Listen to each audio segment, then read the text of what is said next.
আসসালামু আলাইকুম। কেমন আছেন আপনারা? আশা করি আল্লাহর রহমতে সবাই ভালো আছেন। আমিও আলহামদুলিল্লাহ আপনাদের দোয়ায় ভালো আছি। রেখা সোয়াল চ্যানেলের পক্ষ থেকে আমি রেখা আপনাদেরকে জানাই অনেক অনেক শুভেচ্ছা। তো বেশ কয়েকদিন পর আপনাদের সামনে আসলাম বিজয়ের উল্লাসের একটা মুহূর্তে। তো শেখ হাসিনা পদত্যাগ করছে। আমরা সবাই একটা স্বস্তির নিঃশ্বাস ফেলছি। চারিদিকে বিজয়ের উল্লাস হচ্ছে।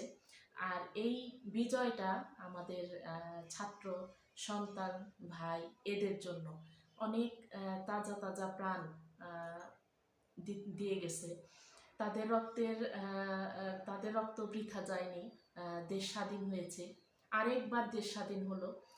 তো আজকে এতটাই মানে আমি মানে এতটাই খুশি, এতটাই আনন্দ, মানে আমি না, শুধু সারা দেশবাসী, বাংলাদেশের দেশবাসী সবাই খুশি, সবারই আনন্দ, সবাই বিজয় উল্লাস করছে।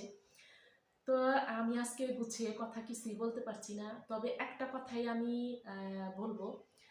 এই যে আমাদের ছাত্ররা, মানে আমাদের ছাত্রদের, তারা আমাদের ভাই, তারা আমাদের সন্তান।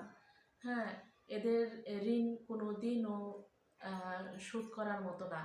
তারা আমাদেরকে ঋণী করে গেল, তাদের ঋণ কোনো দিনও শোধ করার মতো না। তারা অনেক বড় অবদান রেখে গেল, তারা ইতিহাসের পাতায় লেখা থাকবে।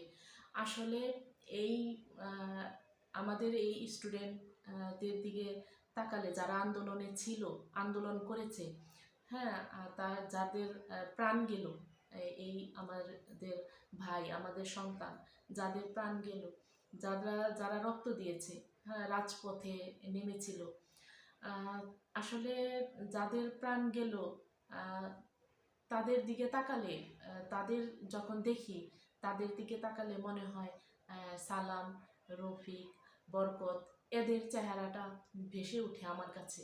আপনারা একবার চিন্তা করে দেখেন, এদের দিকে তাকালে আসলে ওই সেই পূর্বের যুদ্ধের কথা মনে পড়ে যায়।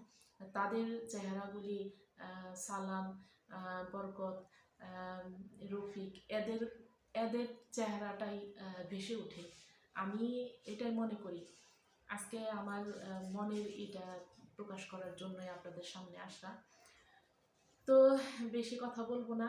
সবাই সুস্থ থাকেন, ভালো থাকেন, সবাই সবার জন্য দোয়া করবেন, সবাই সুখে শান্তিতে থাকেন। শেখ হাসিনা পালিয়েছে। তো সবাই ভালো থাকবেন, সুস্থ থাকবেন। আল্লাহ হাফেজ। আসসালামু আলাইকুম।